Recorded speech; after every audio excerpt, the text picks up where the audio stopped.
Fala aí, arteiros e arteiras, como vão vocês? Eu espero que muito bem. E hoje esse vídeo é dedicado a todas as mulheres desse planeta e de galáxias próximas. Como vocês sabem, o Dia das Mulheres acabou passando. Eu tinha planejado fazer esse vídeo pro Dia das Mulheres, só que eu não tive tempo de gravar, mas antes tarde do que mais tarde.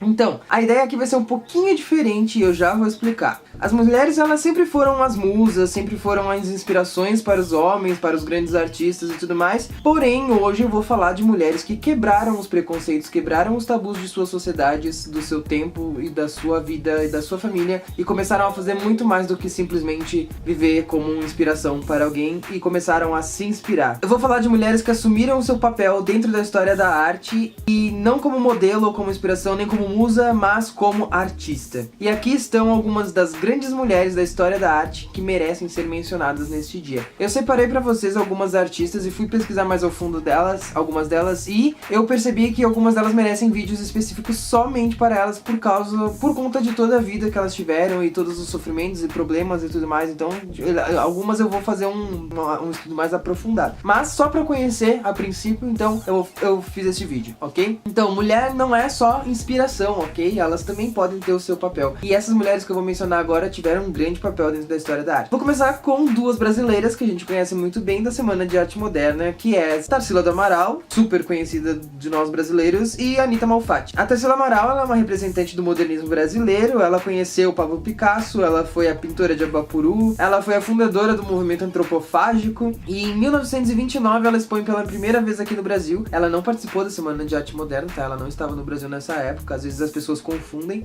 E depois de muito, além de ter sido muito elevada dentro da arte moderna brasileira e é tida até hoje como um símbolo e tudo mais, ela teve problemas sim, tipo, ela não foi super bem aceita desde o início, sabe? Ela teve que passar por uns maus bocados. Inclusive, ela, ali por volta de 1940, mais ou menos, ela foi presa e acusada de subversão simplesmente por ter só ido viajar até a União Soviética. E quando ela voltou, tipo, tava lá uma galera pronta pra prender ela. Em 1964, ela fez uma cirurgia e por causa de um erro médico, ela ficou paralítica. Ela morreu em 1973. Inclusive tem tá tendo agora uma exposição sobre Tarsila do Amaral e a arte brasileira lá em Nova York, já que a gente não valoriza tanto aqui, as pessoas de lá valorizam mais, né? Bom, Anita Malfatti. Anita Malfatti nasceu em 1889 em São Paulo. Ela tinha uma atrofia no braço e na mão direita, o que complicava um pouquinho a vida dela como artista na hora de fazer e produzir as coisas. Ela estudou arte durante 4 anos na Europa. Ela expõe no Brasil a primeira vez e é duramente criticada, principalmente por Monteiro Lobato. As críticas acabam com ela, tipo, ela fica muito chateadinha. Depois ela volta para os Estados Unidos, estuda mais um pouco, e depois ela volta pro Brasil, e daí ela recebe mais críticas pelas obras de arte dela. Em 1922 ela participa da Semana de Arte Moderna e fixa o seu nome dentro da história da arte. Anita Malfatti, ela morre em 1964, e ela deixou de pintar aos poucos justamente por causa das duras críticas que recebeu. Por que essas críticas? Porque era mulher, porque, tipo, o modernismo, a arte moderna era um pouco diferente do que as pessoas estavam acostumadas a ver, tipo, era muito além das características da arte clássica que as pessoas estavam tendo aqui no Brasil. Tipo, o conceito de arte era meio maleável, então as pessoas não entendiam muito bem e criticavam, ainda mais ela sendo mulher, prejudicava ainda mais a sociedade. Uma artista que eu, assim, ó, eu já tinha conhecimento dela, mas depois eu fui pesquisar mais a fundo e eu falei, esta merece um vídeo só pra ela, é Camille Claudel. Camille Claudel foi um caso, amante de Rodin, que também é um escultor, que tem vídeos aqui no canal falando sobre Rodin e sobre esse caso todo da Camille. Mas pesquisando mais a fundo eu descobri que a Camille teve uma vida muito sofrida, tão sofrida quanto Frida Kahlo. Bom, ela era uma escultora, ela foi considerada um gênio da escultura. Mesmo com esse preconceito todo da mulher fazendo arte, ela pegou na mão o martelo e começou a fazer escultura. Coisa que era, tipo, pra uma mulher frágil daquela época, era muito assim, uou, a mulher tá martelando lá um bloco de mármore, bronze, e tipo, era muito fora do comum, fora da realidade. Então, mas mesmo assim ela ia em frente. Bom, ela sofreu muita influência do Rodin porque ela teve um caso com ele por muitos anos. O Rodin nunca assumiu ela como parceira e tudo mais. Eles tiveram um atrito bem grande ali durante a vida, o que foi bem complicado pra ela. E por conta desse desenvolvimento dela dentro da arte, ela acabou sendo odiada pela própria família. Ela tinha um irmão, a mãe e uma outra irmã. O irmão queria ser o astro da família, só que ele não teve tanto sucesso assim. A Camila acabou ganhando crédito e ele odiava ela por isso. E a mãe também odiava por ela ter seguido na carreira da arte, a irmã também odiava ela, enfim, todos eles odiavam ela, não queriam saber da Camille de jeito nenhum. Ela sofreu vários abortos durante a vida, além do que ela foi... tem um grande problema na história da arte, assim, de que quando as artistas mulheres têm casos com outros artistas, pra ganhar fama e prestígio, elas deixam as obras pra outros, no caso aqui é o Rodin, ganhar o crédito em cima da obra pra ela ver a obra exposta, já que as obras de mulheres não eram tão bem aceitas. Então tem algumas obras que levaram o crédito como sendo de Rodin e na verdade quem fez foi ela. Depois de um certo tempo, o relacionamento dela e o Rodin acabou e ela entrou numa crise psicótica. Ela foi internada num hospital psiquiátrico durante 30 anos contra a própria vontade. O irmão internou ela lá justamente porque ela era tipo, o auge, né, a estrela da família, e por causa de inveja ele internou ela lá. Nos documentos do hospital constam que a internação foi voluntária, que partiu da própria Camille, porém a única pessoa que assinou o termo de internação dela lá foi o próprio médico e o irmão. A assinatura da Camille ainda está em branco, ou seja, ela foi internada contra a própria vontade. Ela passou 30 anos dentro deste hospital, mas antes disso ela destruiu uma grande parte das suas obras justamente por causa dessas crises sentimentais que ela tinha. O irmão dela nunca foi visitar ela, a mãe dela também nunca foi visitar ela, a irmã visitou 2 vezes. Durante a Segunda Guerra Mundial, ela ficou presa dentro do hospital psiquiátrico, ela não conseguia sair, e ainda dificultou ainda mais o período de visitas. Depois de um tempo, ela acabou morrendo dentro do hospital, nem a família foi visitar ela depois de morta. E ela foi enterrada numa vala comum no terreno do hospital, como se fosse indigente.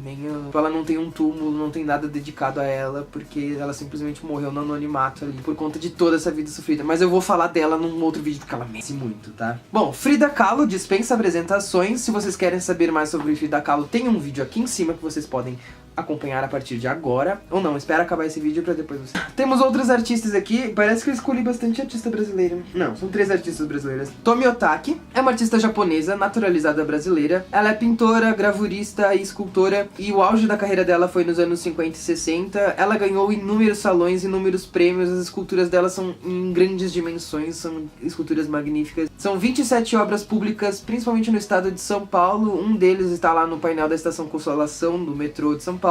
Ela ganhou o Prêmio Nacional de Artes Plásticas de 1995. Em 2000, ela criaram um Instituto Tomi Otaki, que leva o nome dela, em São Paulo também, para exposições, oficinas, palestras e tudo mais envolvendo a arte, em homenagem a Tomi Otaki. Ela morreu aos 101 anos em São Paulo. Outra japinha muito conhecida do mundo da arte também é Yoko Ono. Além dela ser esposa do John Lennon, ela é criadora do grupo Fluxus, que foi um grupo muito importante ali na década de 60, mais ou menos por ali, principalmente por causa dos happenings e das performances, que são um tipo de arte mais pública, que tem um conceito mais de protesto e tudo mais, que era o que o Fluxus procurava naquela época, que tinha a guerra do Vietnã, movimento hippie e tudo mais. Era uma época bem conturbadinha, assim, politicamente falando, que a Yoko Ono aproveitou. Ela foi uma das responsáveis por criar esse gênero da performance. Ela faz performances até hoje por aí, ela dá umas gritadas.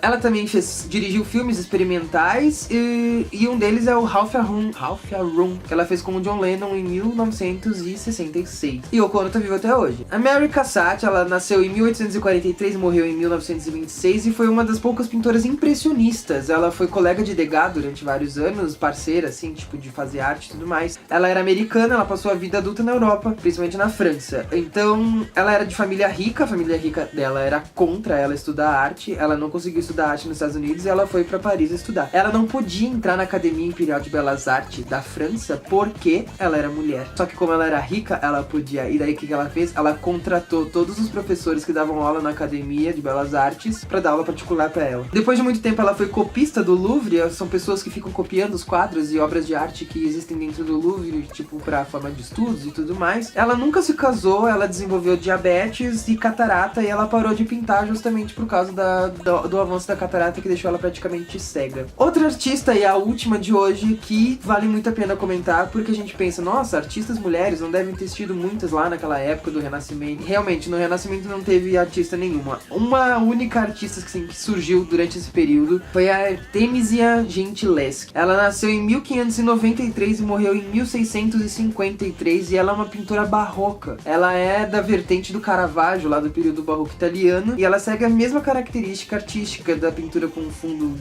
escuro, as cores vibrantes e tudo mais. Ela foi a primeira pintora feminista que a gente tem notícia da história, porque ela tinha uma vida independente, ela era viajante. Aos 19 anos ela foi estuprada por um colega e julgada e humilhada perante o público, porque ela teve que se retratar perante a sociedade inteira, dizendo que ela não tinha sido estuprada, que tudo aquilo era uma falsidade, e ela foi humilhada a ponto de ter o julgamento dela em público e ter que encarar o estuprador dela mesma e dizer que ela estava errada, que ela era a culpada por ele ter estuprado ela. O que aconteceu depois?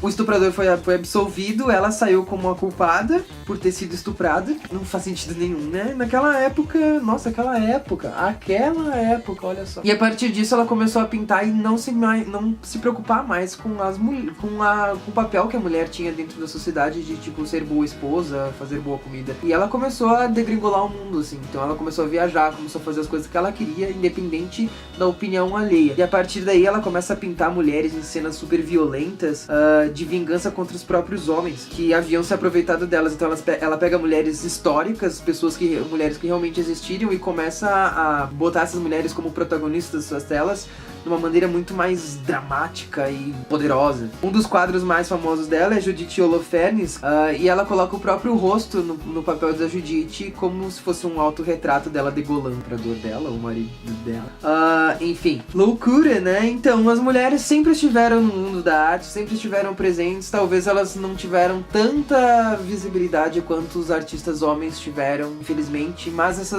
isso com o tempo acaba mudando. A gente hoje tem milhares de artistas maravilhosas que fazem um papel impressionante. A grande parte delas são ligadas a movimentos feministas, de empoderamento feminino e tudo mais. Mas o que a gente precisa entender é que a arte, ela nasceu com o ser humano independente do sexo, da raça, da cor e tudo mais. Então, as pessoas têm que ser felizes criando arte, têm que fazer arte mesmo, têm que escancarar problema, elas têm que botar pra fora aquilo que tá vendo, que elas estão pensando, certo?